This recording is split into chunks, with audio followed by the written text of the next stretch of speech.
All right, Mike, can you hear me okay?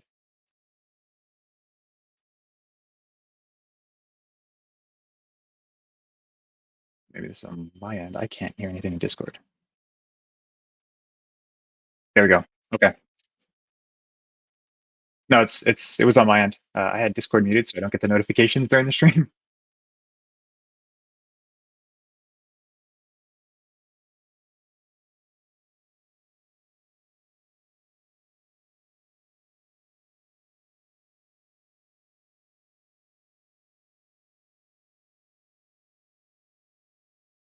Sure. So first of all, I'm glad you reached out. It's been interesting working with some of the people. I know you'd mentioned the Pokemon reinforcement learning Discord, which is how we met, and I heard you say like it's hard sometimes to follow the chat.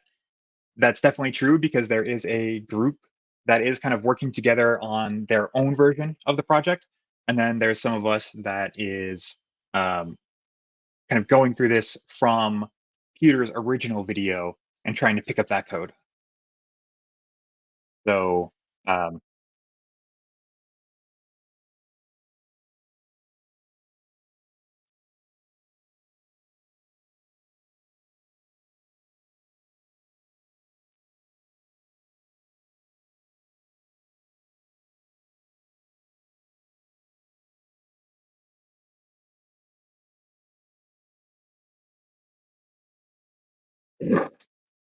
yeah, there's a couple people that post comments from time to time, and you'll find out that they're using the original repo. I think there is it's his name in the Discord is Joe Radar. He's actually doing it off of a Raspberry Pi, which is a very low powered device. He's working on getting a GPU connected to it so he can get better performance.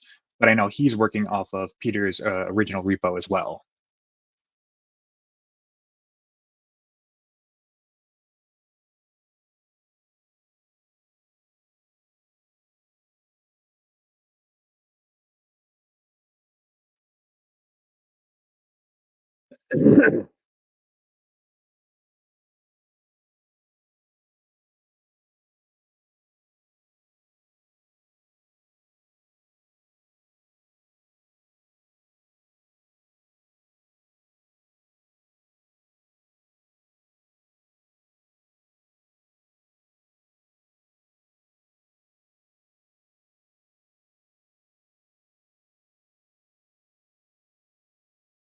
Let me do this while we're waiting to get reconnected. I'll just mute the.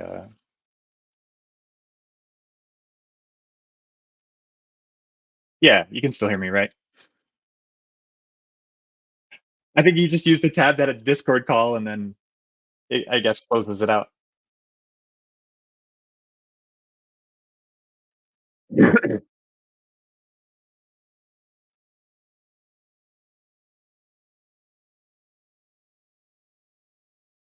Um, I would, I guess, I don't know how to get this to come through, or just mute your own Twitch tab.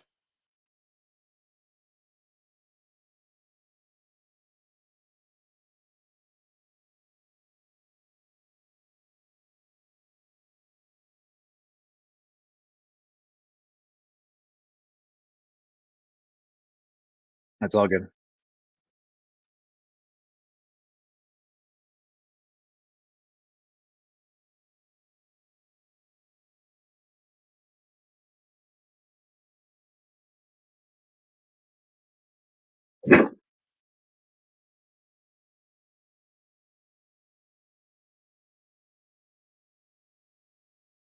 Mm,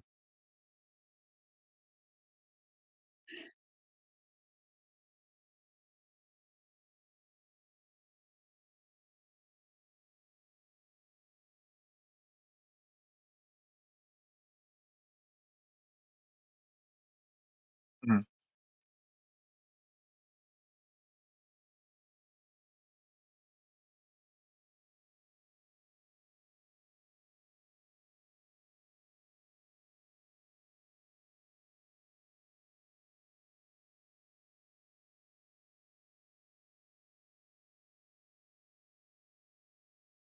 Yeah,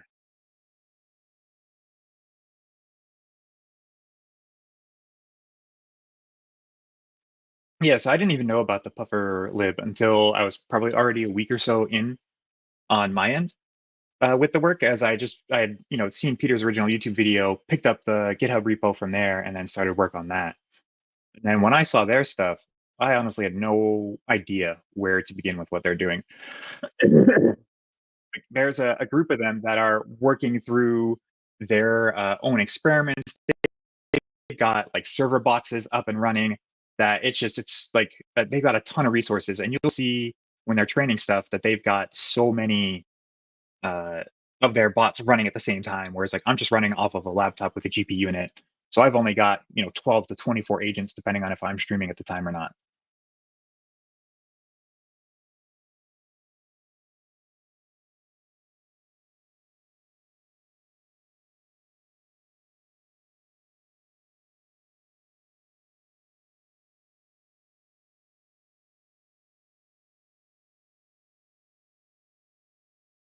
Mhm,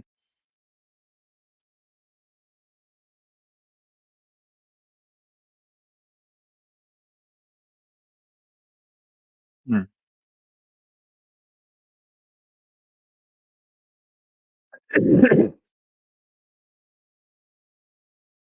So there were a few things that I don't want to say I didn't like about the scoring. A lot of it was really focused on the exploration part in terms of like the percentage of rewards that you would get.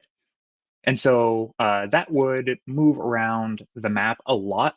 But then when it got to Mount Moon, it basically had figured out like it had seen all the squares, but it hadn't actually gone onto all the squares and then would get stuck there. And so I added extra points for things like just getting the badges by themselves, as well as any of the Pokemon that it had seen in the Pokedex, and then an extra point if it had captured it. And then one of the other things that I'd figured out was in the level reward function, it's always based on your current party. And what ends up happening is when it's in a Pokemon Center, it will accidentally deposit a Pokemon into the PC that's there, and it will lose a ton of points. And what it ends up learning is that I shouldn't go to the Pokemon Center because my reward will decrease massively when this happens. And so then it stops healing its Pokemon, which then means it basically has to over level to get through Mount Moon with like the one or two Pokemon that it has the whole time, or it starts to run out of moves that it can do in terms of the PP, and then you end up basically stuck at Mount Moon for so long.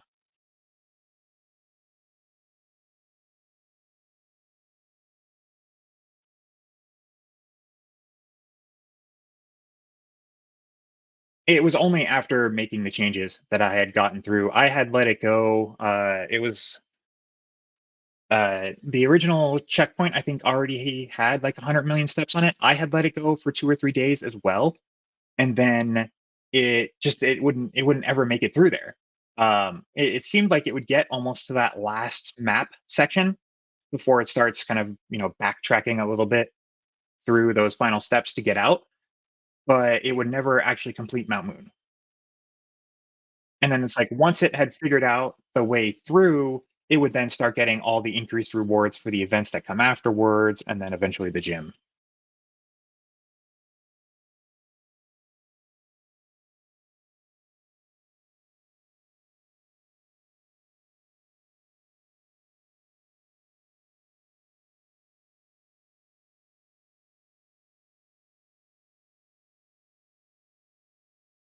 Mhm,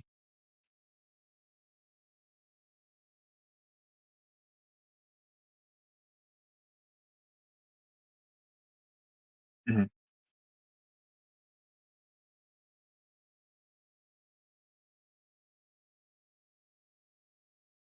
So it wasn't necessarily capped at 22. What that ends up doing is it starts to taper off the reward for leveling a Pokemon.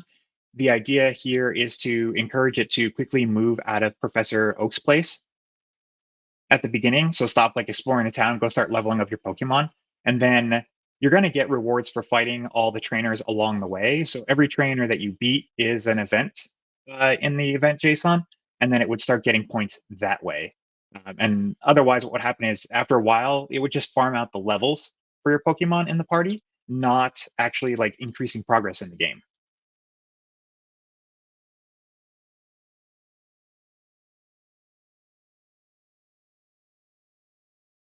Mhm.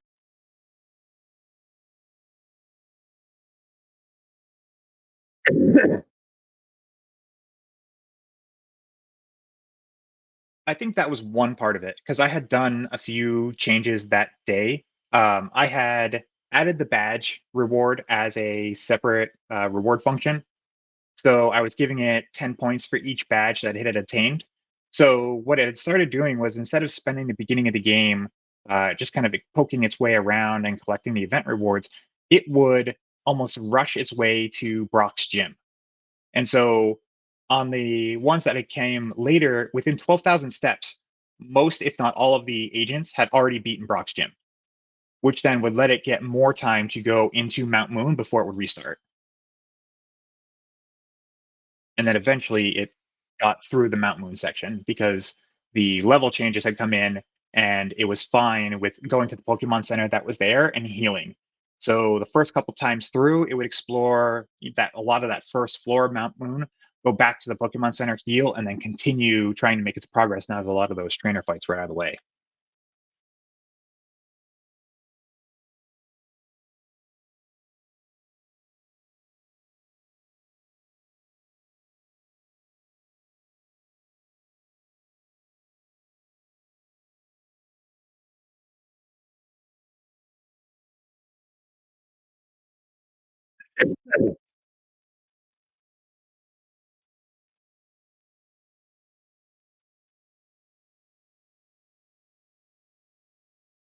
Mhm.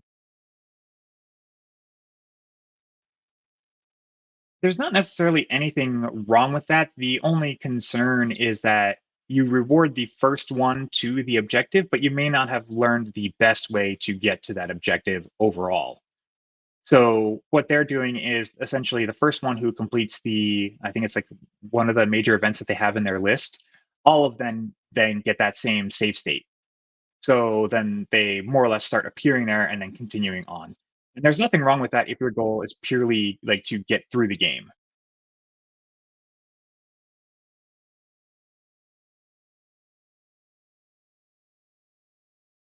Yeah. Mhm.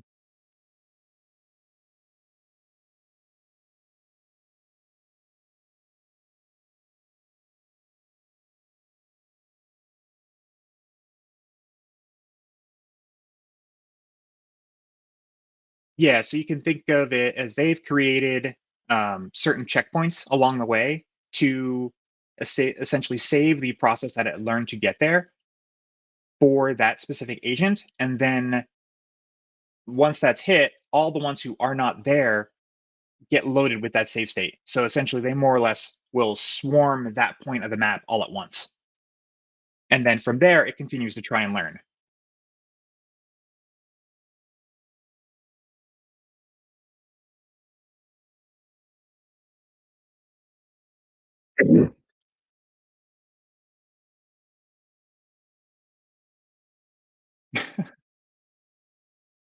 I think it's more a matter of opinion on what you consider to be getting through the game.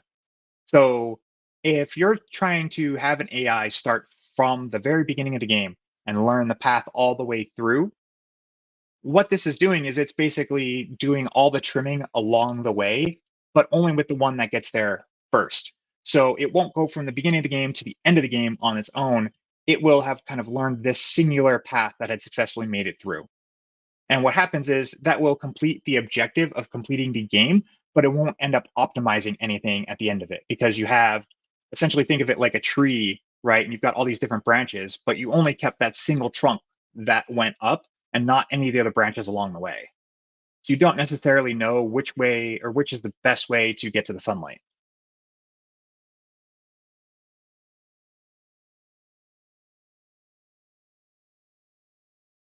I did not. I don't have the swarming going on in mine. I didn't really see a need for it just because of the way I only have 12 agents going at the same time. And so I thought it would be better to properly incentivize the model through the reward to get to the endpoint that we want. And so that's why a lot of the work that I was doing was adding reward functions to increase scores based on what I thought were not necessarily the right steps to take in Pokemon, but the best way to complete a game run through over and over again.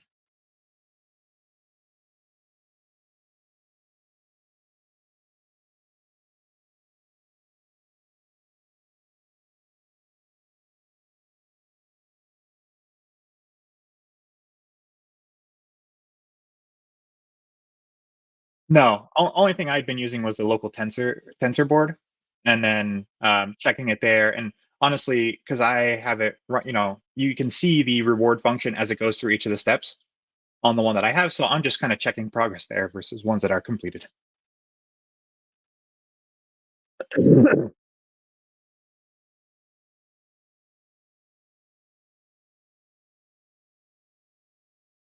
Mhm,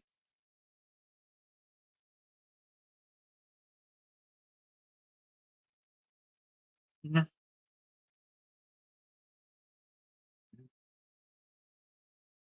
Yeah, so that's the number of CPUs that are going to spin up the process that run. So, like when I stream, I can only have about 12 and the stream running at the same time. Otherwise, it gets really like choppy or it just hangs too much for me to do both at the same time.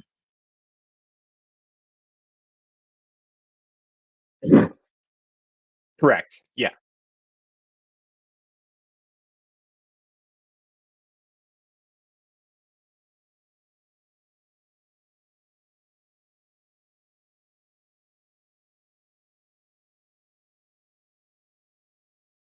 So it's really hard to tell. Usually, the best point for me to do this is when it's doing the save states along the way. So in my version, about every 4,098 steps, it will stop and kind of redo a quick reoptimization to try and better its performance. And then I'll see like all 12 grouped together in a row with kind of where they had finished at that chunk. So I'll see maybe uh, let's say 8 out of the 12 had actually gotten the first badge, right? So I can see that in the badge score.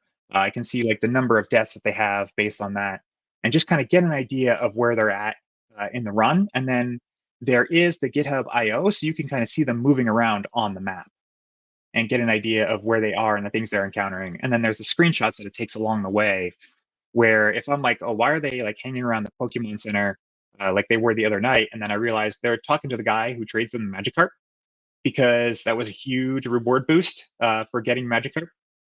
And then they were like, well, give me more of that. It didn't cost me anything in terms of points, and it gave me free points. So I would just want to hang out there and try and get more points.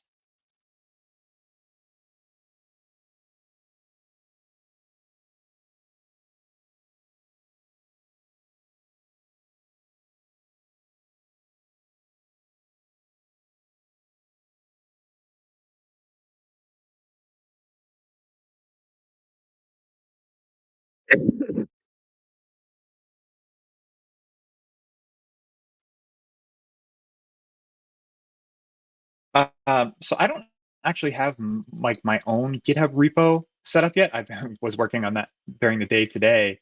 Let me share in your Twitch chat. Just there is a GitHub IO that has the map visualization of all the agents that are running at the same time, and then if you hit Control F or Command F, you can filter specifically for the name that you had given yours to show them. So like when I'm doing my stream, I filter it so it only shows my agents. Otherwise, you end up getting kind of overwhelmed by those massive experiments that are running with the Puffer lib group.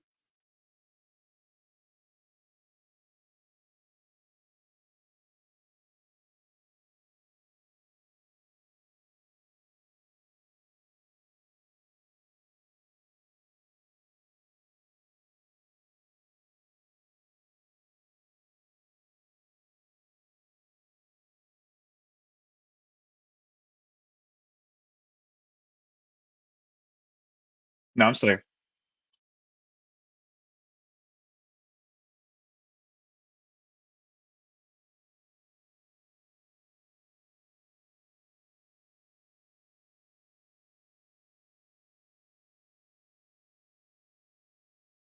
Yeah, so it's you're kind of asking like, how do you get the feedback that you need to then make the changes through the model? And what I would say here is there's a few things that are going on that do there. There's in the repo, it saves like the frame every so often. So if you watch it for a little bit, you'll get an idea of where they're hanging around. And then I see you just pulled up the map. There, you can get an idea of where they're going on the map. Are they kind of moving in like a box, like a certain box of the map? And then you can see like, oh, there's some reason like they're stuck in this corner. And then try and give it a little bit longer, see if it figures that out. Or do we have to kind of start over and make some adjustments? Like, why would it be staying in that area?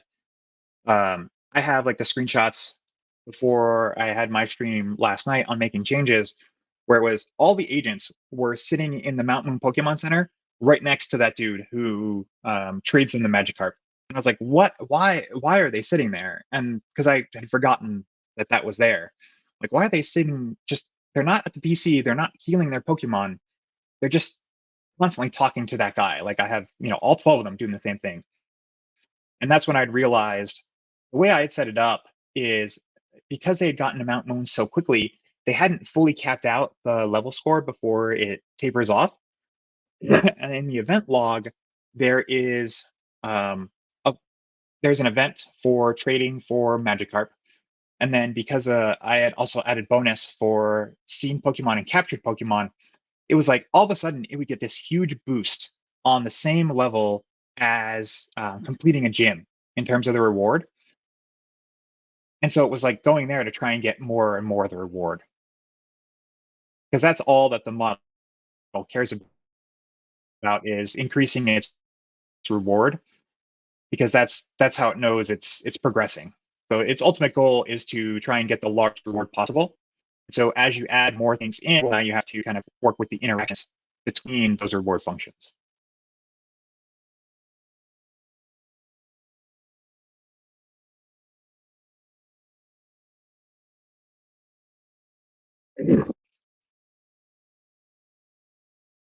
So in the original repo, you got rewards for exploring the map. It was every unique coordinate that it had seen in the map would be part of its reward. There was the level reward, which we talked a little bit about that one already. There were a list of events that it had, and it would give an award point for each of those. There was ones for healing your Pokemon, right? And all these rewards or the goal of these in the sense of AI or ML is to teach the model the correct things to do by offering it a reward for doing those things you want it to do.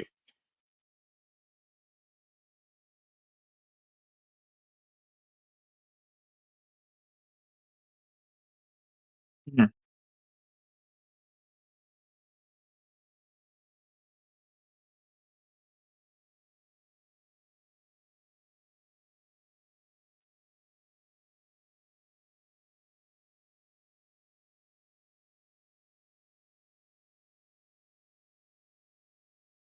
Yeah. Mhm.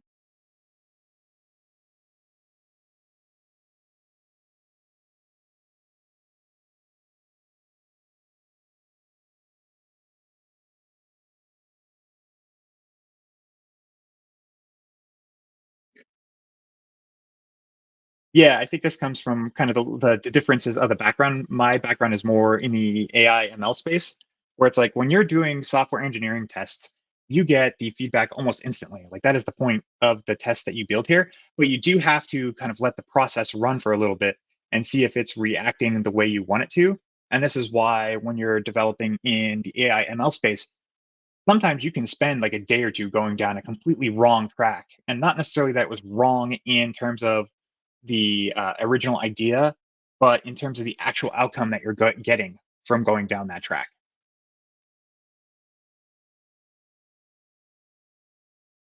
Yeah, so like I would make a change. I would let it run for like 20 or 30 minutes to see, is it actually doing it? Like the first couple sessions, I was going for like 2 hours at a time, just making singular tweaks because I was trying to see by the end of the session, would it actually have proceeded out of originally Pallet Town? I was having so much trouble just moving into the grass there to start getting the level reward. And so I changed a couple things there to try and do it. That's why it added points for seeing Pokemon and capturing them to try and stop it from kind of running in circles and increasing really only the explore war explore reward and not really getting anything else out of it.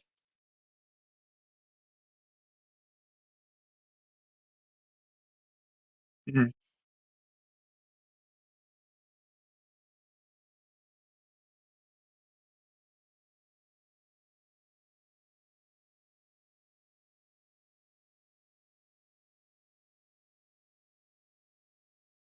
Yeah.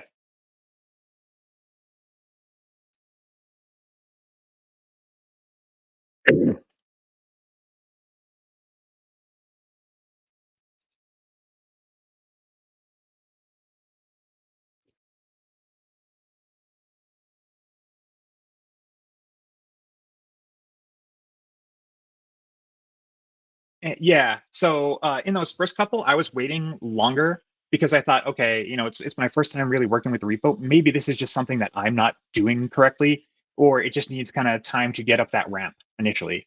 And when I had gone through it, it was just like this is really like staring at the water. In the corners of Palatown, or not moving even out of the Oak's office or Oak's lab. And she's like, there's got to be a way to kind of get them out of there. And then it was a lot of like trial and error to try and get it to go out um, of the thing. That's why I'd added a point or added scores for Pokemon that I'd seen, but I didn't fully understand it correctly. So I was just reading in the bits from the Pokedex. And so at the beginning, it would start with like 10 points for each Pokemon that I had seen because I wasn't like reading each of the bits individually and adding them. It was giving me like whatever the group position was for those. And so after like 5 or 10 minutes, it would like spike to almost 200 points.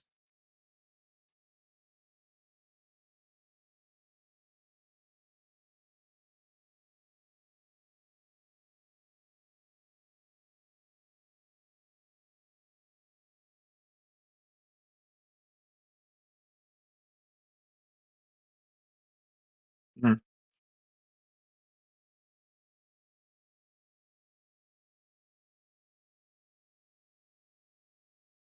mhm,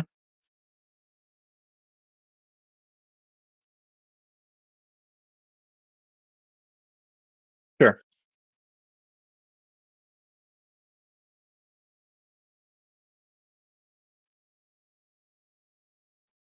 Do you still have the negative reward for when it whites out or it dies?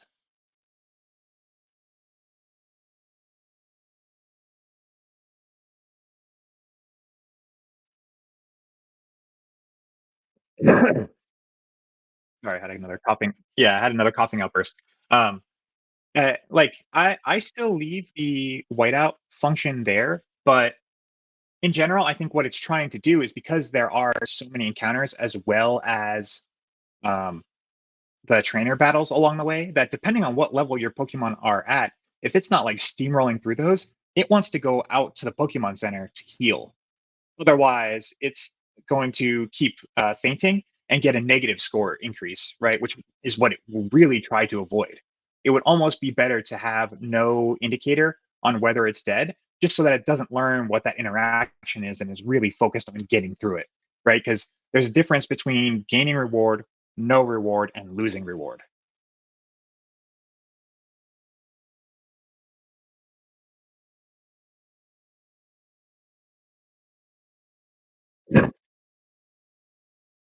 Yeah,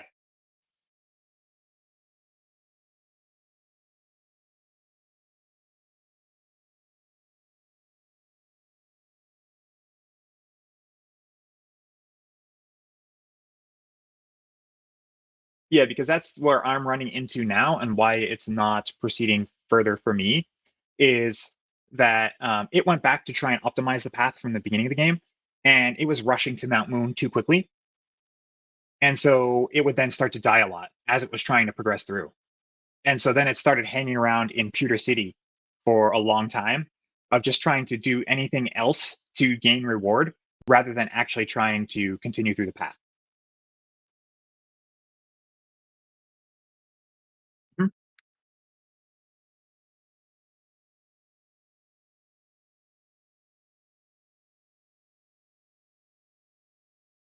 What do you mean with regards to displacement? Because I don't have anything with regards to that in mind. Okay. Yeah.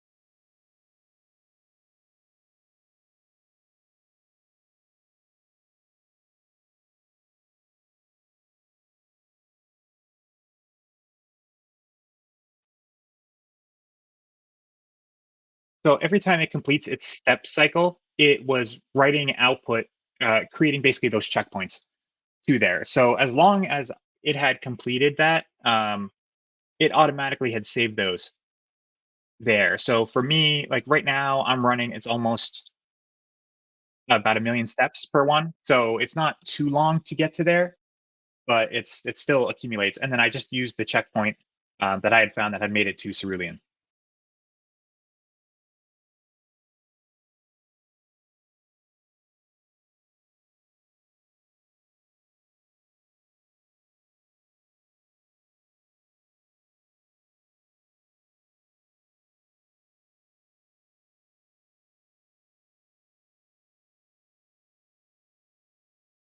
Mhm.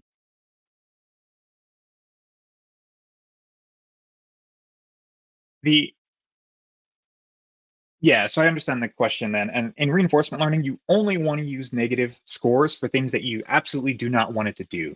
In this case, you would want it to have an exploration reward. You would just trying to make sure that that is only increasing like in step with another one of your reward functions. So that way it never prioritizes exploring over other things unless it doesn't have an option.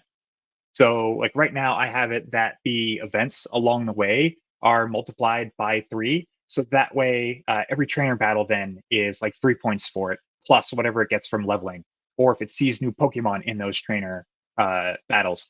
So then that way, you're highly incentivizing it for continuing along the game path. And then if it can't find that path forward, to do some exploration.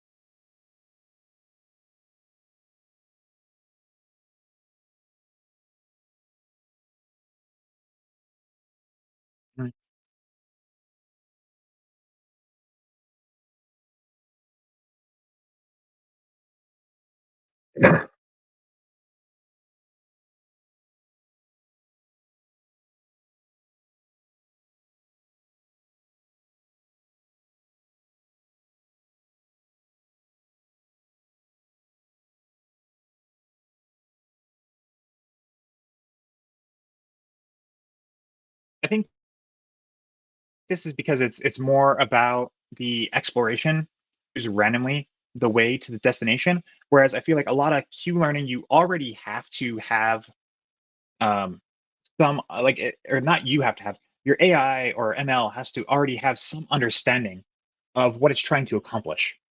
And so in this way, PPO works better because it's blindly just trying to go and um, maximize the reward score and try and figure out the best way to do that. Does that make sense?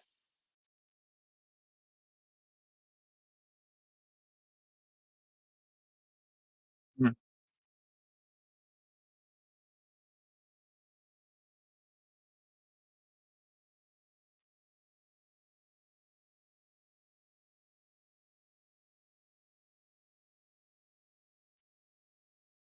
I think for me, there's a couple I know kind of upcoming roadblocks that would be because it's we're using a save state that starts with Squirtle. Having a way for it to learn Cut so that way it can actually get to Vermilion City will be a challenge because unless it randomly captures, I think there's like 3 Pokemon that can actually do Cut, it's kind of going to be stuck for a while. So I think there's Paris in Mount Moon. I think Beedrill can learn Cut and then maybe Clefairy or something like that.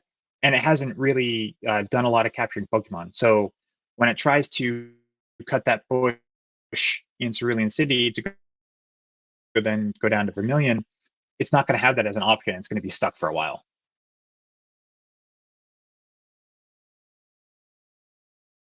Mhm. Yes.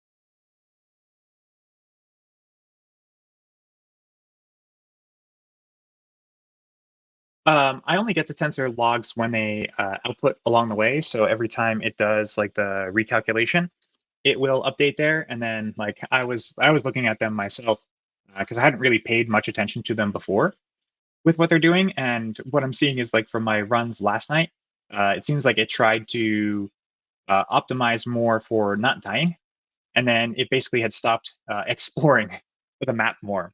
And that's when I had mentioned to you about potentially even taking that out because that's a thought for me is it's stopped exploring the map in terms of like the percentage of map covered, and then it stopped going through more of the events and stuff because it's like, well, I could just stay in town and I won't lose points. So I think that's the best thing to do.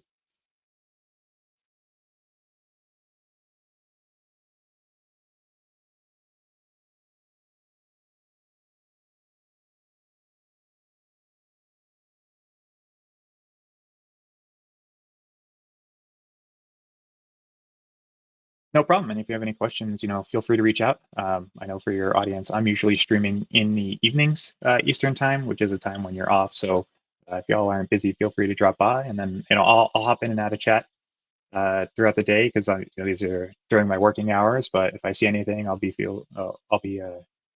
jumping in to try and help you out and avoid some of the pitfalls that I encountered.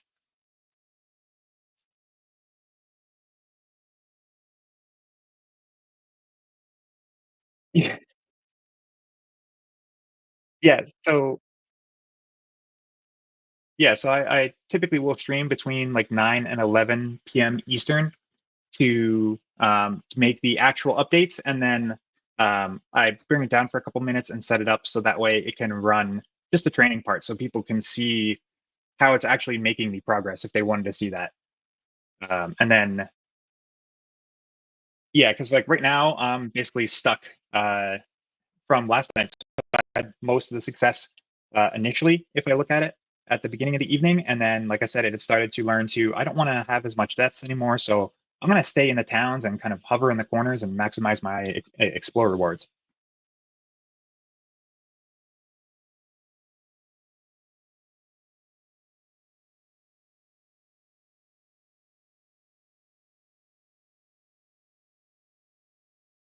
Yeah, sounds great. Thanks for having me. And like I said, I'll be here in the chat for a little bit and popping in to help when I can. Thanks, guys.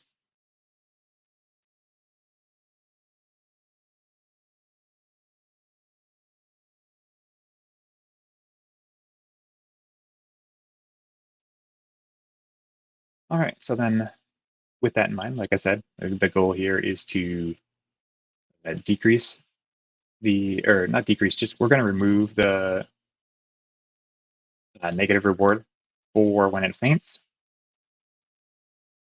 We obviously don't want that to happen. And what I'm going to do is I'm going to set it to like a very, very small value. So that way it learns like it's better to move and try and survive rather than to have it actually get to the point where it's no longer trying to progress in the game and hang around in the towns and try and just get more points for exploring or randomly triggering events. So what I'm going to do here real quick is I'm just going to bring this down. So we still have it saved to the last save state where it will load the checkpoint that it got in Cerulean and go through and make the change, which is dead here. So instead of it being a -1 or negative point or negative oh, point 0.1, we're just going to make it some very small value here. Again, the idea is this is something that does happen, but we don't want it to be at the cost of continuing on with the game. And so it's okay to have this here. These are all the reward functions that I have.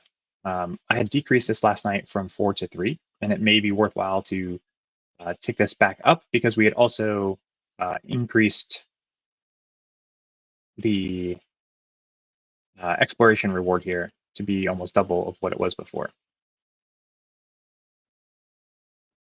So I'm just going to go ahead with those two small changes. And, I'll restart this.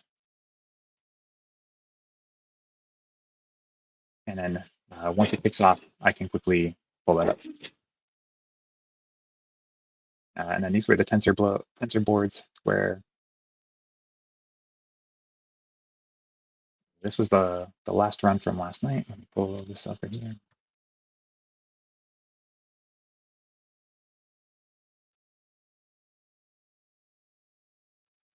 And I need to change this.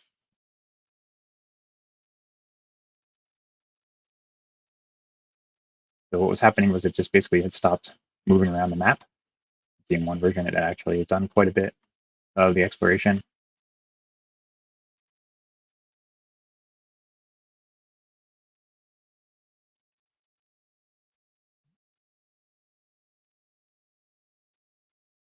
And where was the other?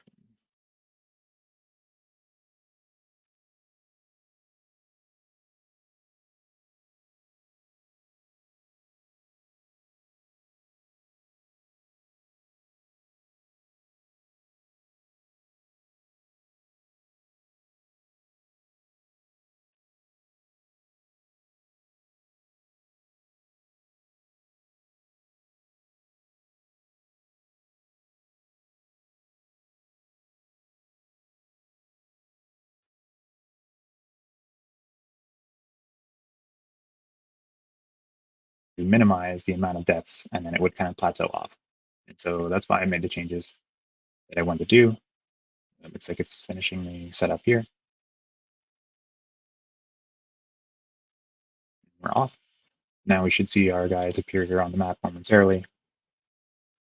And this is going off the checkpoint that had made it to Cerulean, so then it will quickly take off and make progress.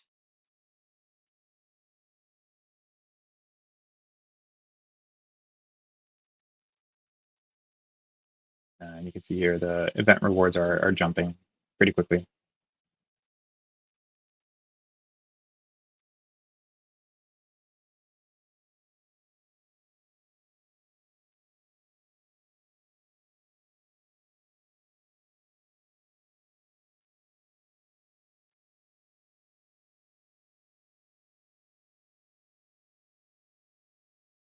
And then this is the filter. So you can see if I turn this off, all users will appear.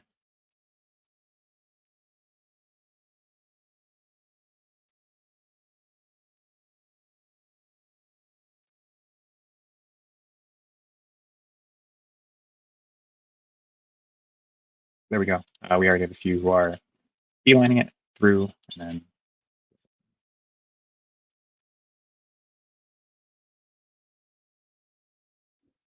we go.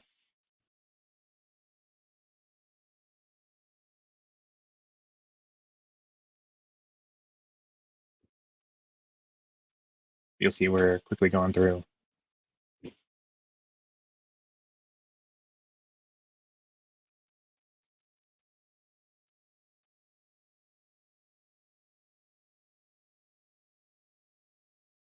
Usually what ends up happening is by the time it makes it to Brock, a few of them are ready to evolve into war turtles, and then progress can continue that way.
Disappearing when I filter. Okay,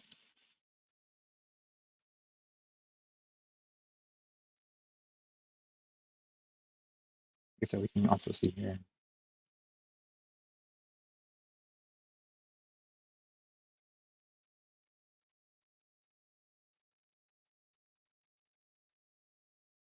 The event function is increasing pretty rapidly. That's probably fought a couple of the trainers. It's way out of Town and into that Vermilion Forest.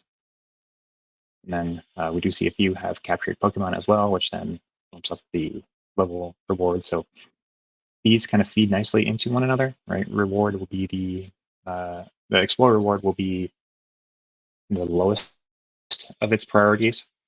Completing all these events then feed into one another. So even wild Pokemon, you're hoping to see and capture them.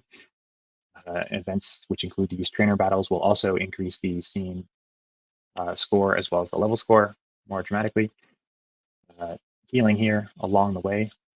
So this is each 0.1 represent a percent of healing received. So in this case, like we see, it actually healed. What is this? Already almost double of the health possible. And then it encountered the rival trainer and takes the max of those scores. So then basically their combined level divided by 5. So that way, as it progresses through the game and starts to fight harder opponents, it's also increasing the function here.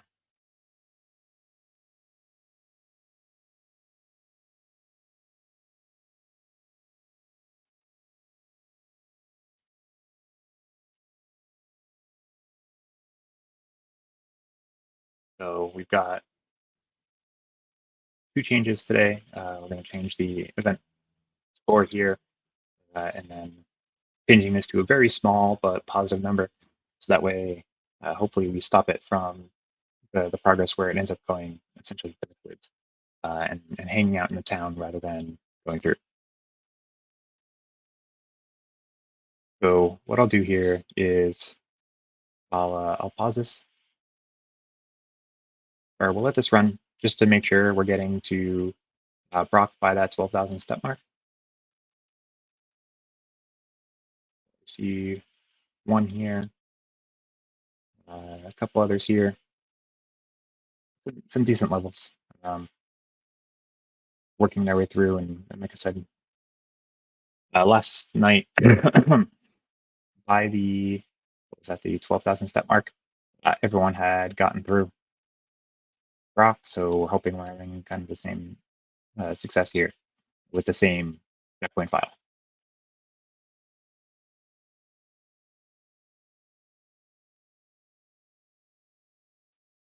So disappear, doing weight updates. I guess updating weight updates.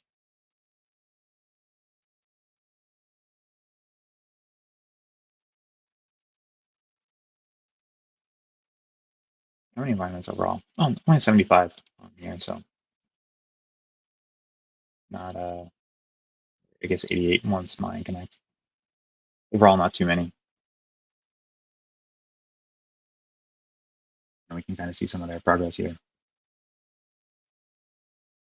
Still stuck in palette? Yeah. Oh, but they've okay. So these ones had been knocked out and sent back to the starter before they reached the Pokemon Center. So its progress had been kind of set back significantly.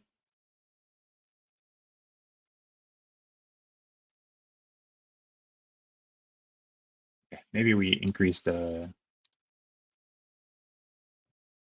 just slightly. So it is a small increase, but it's not enough that it keeps doing that over and over again. Because what it will learn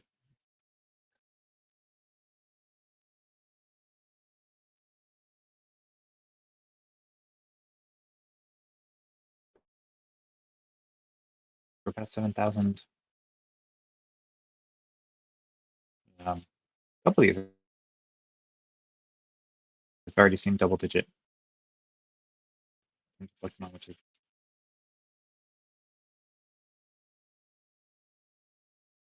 let's see.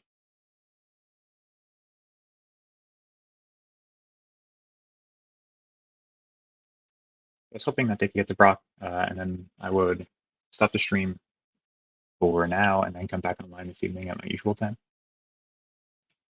That way we can make some more tweaks if necessary, but then I'd increase it to 20 function. Right now, already having trouble keeping 12 going at the same time with stream. What I can do here is close this out. Really try and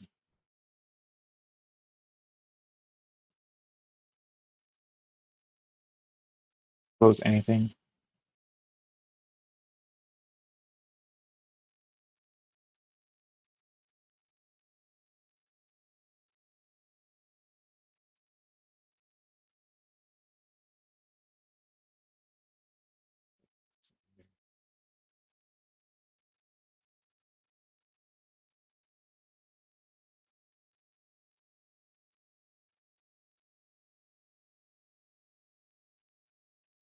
Making updates. Let's do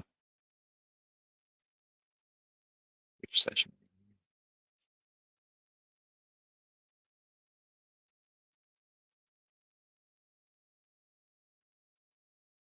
Looks like it's fighting a rival here in a couple of these. Sandshrew means that this one is already at the gym. Bring the trainer that's there, so let's see. Maybe it's just a mind.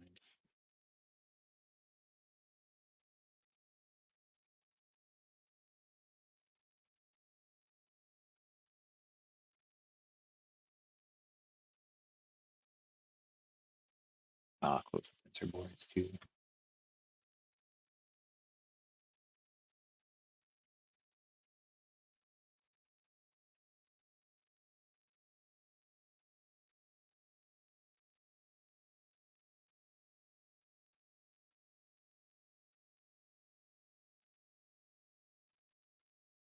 All right, so close out a bunch of extra.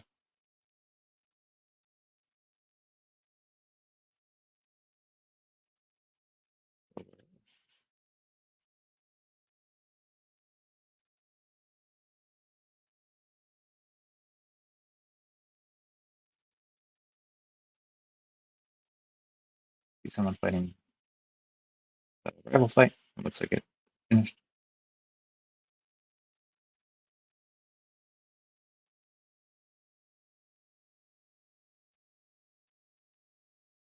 Ah, there we go. Okay, so there's a few of them over here. Don't disappear on me.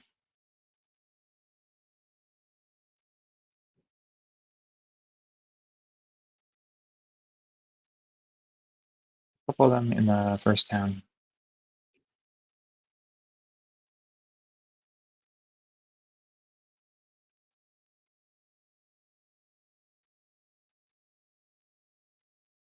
Let's see. Caterpies, Sandshrew. I could have swore Sandshrew was the gym, but we're not seeing that. Yeah, there's Onyx. So there's one that's in the gym already, which is great. There it is. Yeah, they beat it. You can see it, and then it's evolving. Perfect. So seeing that it's already making progress, I don't know why we're not appearing as much in the visualization, but there we go.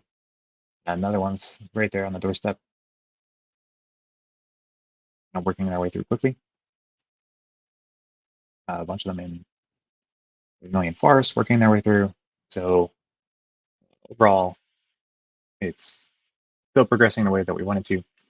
Like I said, we'll stop here. This, uh, most of this session was to be around having the conversation with another group that was working on their own version of the project. And then here two have already completed the gym. And a few more have now kind of turboing their way to find the gym and complete that because that's just such a huge reward. Talking all the ones that haven't are now north of 100 score. The other ones are in that 80 point range. So it does make quite a difference, and they're going to quickly find their way there and then power their way through Mount Moon. So it's good conversation today, talking with a group who are trying to do the same thing, and interesting to see kind of some of what they had encountered. They had so much trouble with Mount Moon. Similar, it's taken a while for us to break through that wall, but it was really last week where we had finally made that progress, and I'm happy to see that. And by reducing or no longer making a negative score and making it a very small positive score as far as the deaths go, I'm going to give it some time to run, and I'll be back on in about 5 hours this evening. So for those of you who've seen this, thanks for coming, and I'll see you in a little bit.